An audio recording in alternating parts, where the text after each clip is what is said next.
Halo Pro Squad, pada video kali ini kita akan mempelajari terkait mengkonsumsi API menggunakan Axios. Axios adalah suatu library JavaScript yang berbasis Promise untuk membuat HTTP request. Nah, sebelum bisa menggunakan Axios, kita bisa menginstalnya terlebih dahulu menggunakan npm. Pertama, kita akan coba untuk membuat suatu project baru.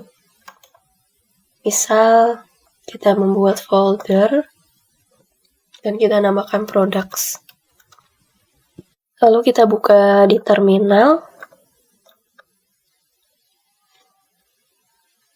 dan ketik kode spasi titik untuk membukanya di Visual Studio Code.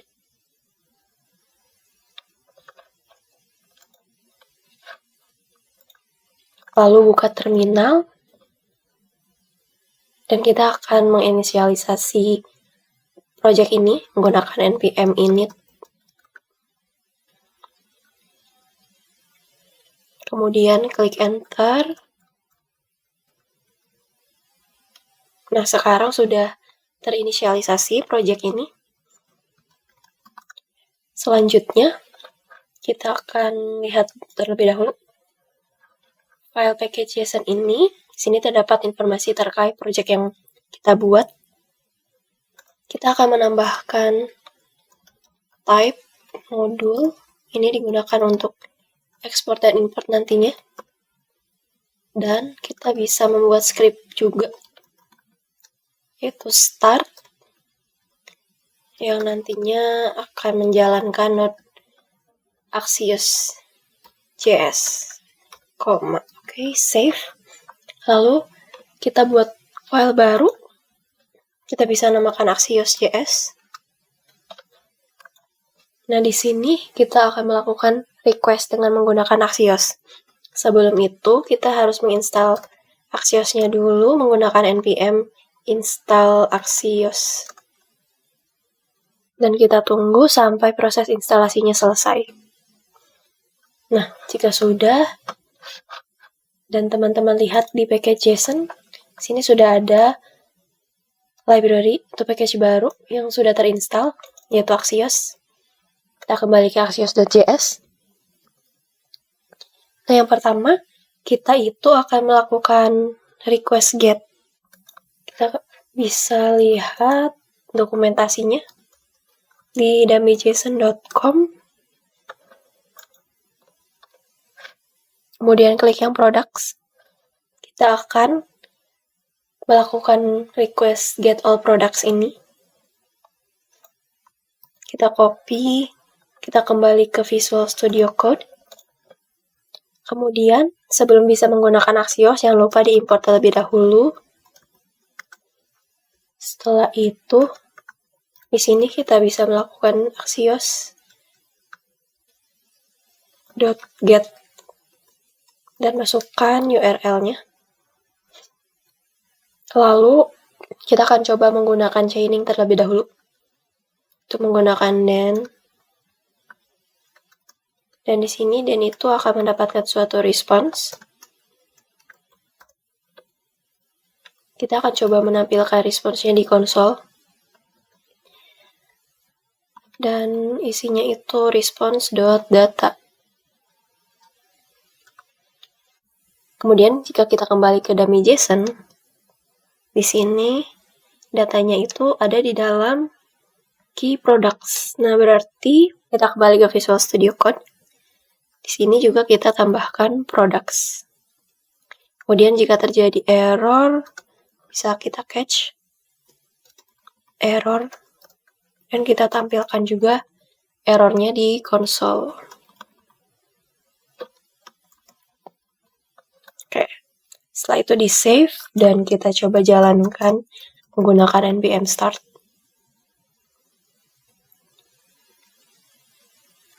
Nah, di sini sudah berhasil didapatkan data-data produk.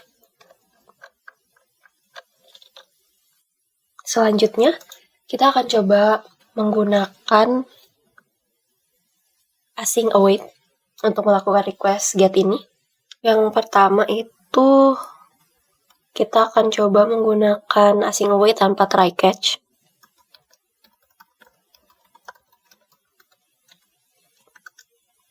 Kemudian buat suatu function baru. Kita akan namakan getAllPost.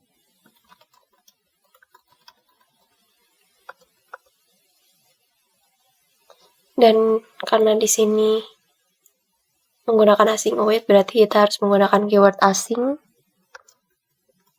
Lalu arrow.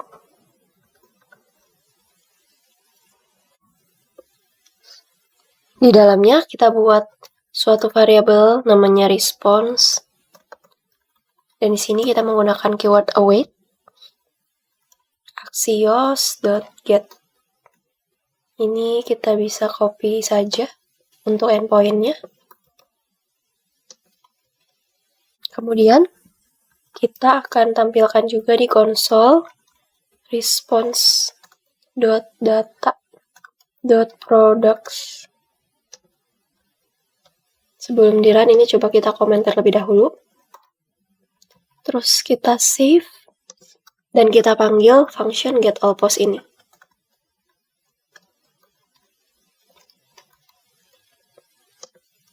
Kita clear.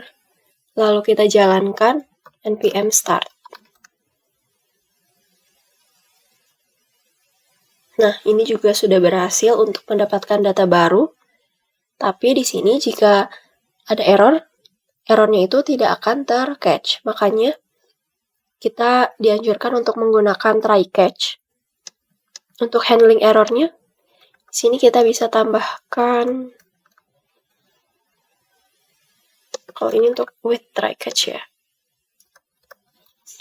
Try catch. Nah, ini bisa kita pindahkan ke blok try.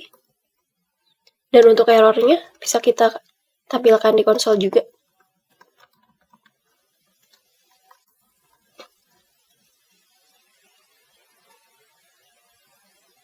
Kemudian kita coba clear dulu.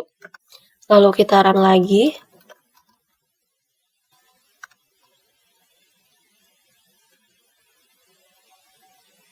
Dan ini juga sudah berhasil untuk mendapatkan data produk. Selanjutnya kita akan melakukan request post dengan menggunakan Axios. Ini add new product. Di sini kita akan membuat function baru namanya add new post dan merupakan function asinkronus juga. Dan dia akan menerima suatu payload sebagai parameternya. Kita akan menggunakan try catch juga di sini. Kemudian buat variabel response await. Nah, sekarang kita akan menggunakan method post, dan untuk endpoint-nya kita bisa kembali ke dokumentasi. Di sini itu, nah yang ini, kita bisa copy, lalu kembali ke Visual Studio Code, dan kita paste. Kemudian di sini, di dalam kurung yang post ini, kita akan menambahkan payload. Lalu jika ada error, akan kita tampilkan di konsol juga.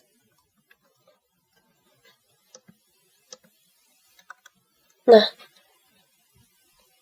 setelah itu, kita akan membuat payloadnya terlebih dahulu.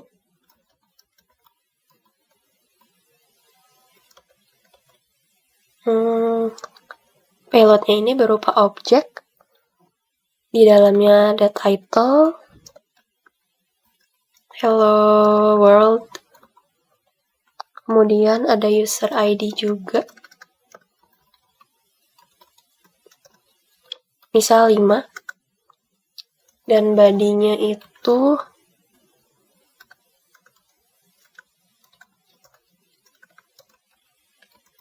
hello world. This is body. Dan teksnya berupa array. Semisal teksnya itu hello dan greeting. Lalu kita panggil add new post dan masukkan payloadnya. Kemudian kita save. Lalu kita clear dan jalankan lagi dengan menggunakan npm start.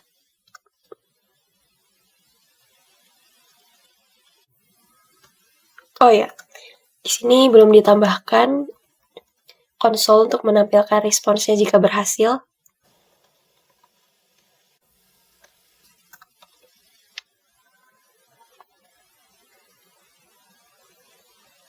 Nah, di sini responsnya itu seperti ini.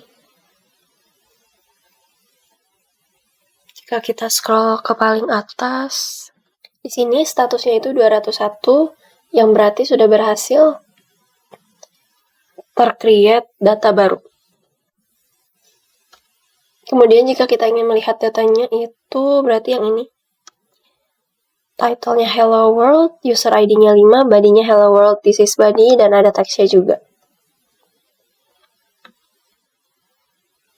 Selanjutnya, kita akan coba untuk melakukan update dengan menggunakan put. Kita komen dulu. Di sini kita akan membuat function baru. Const update post by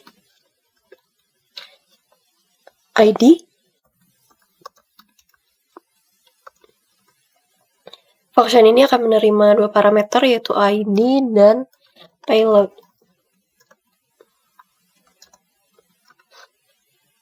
Kemudian kita akan menggunakan try catch juga.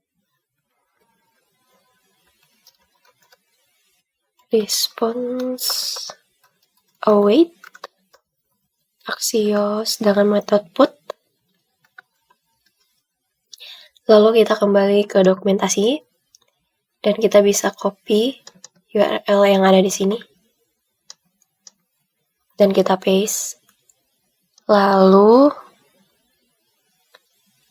jangan lupa juga kita masukkan payloadnya. Nah, di sini kita akan menggunakan dynamic ID. Misal kita bisa menggunakan string seperti ini. Kemudian kita masukkan ID-nya.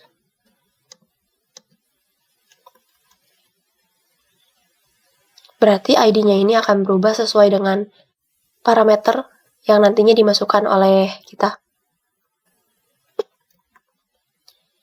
Kemudian jangan lupa untuk menampilkannya di konsol. Lalu jika ada error juga akan kita tampilkan di konsol.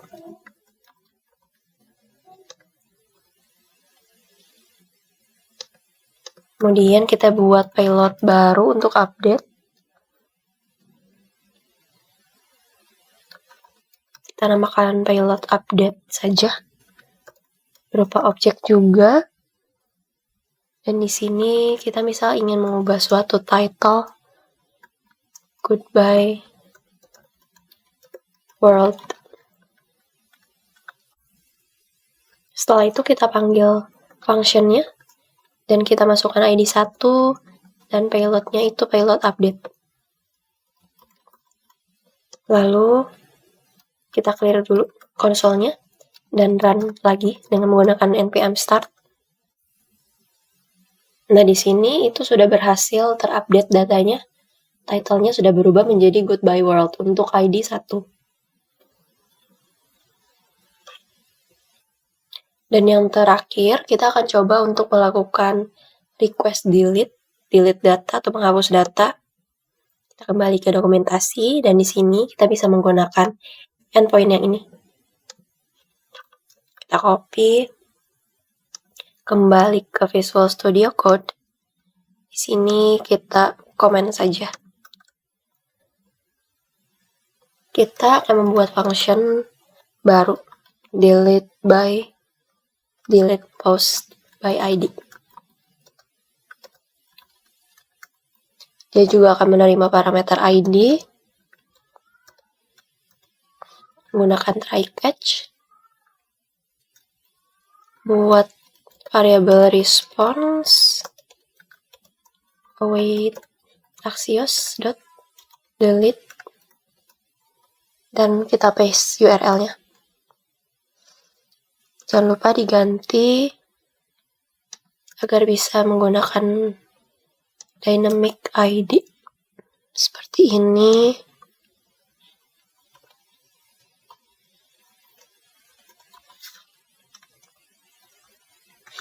Lalu kita akan menampilkan responsnya di konsol juga. Dan jika ada error, akan kita tampilkan di konsol.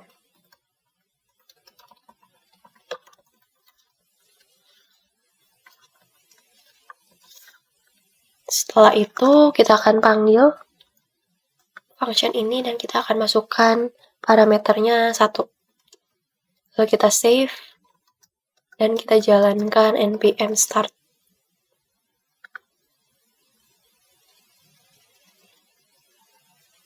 Nah, di sini sudah berhasil di delete karena di sini is delete ini sudah menjadi true.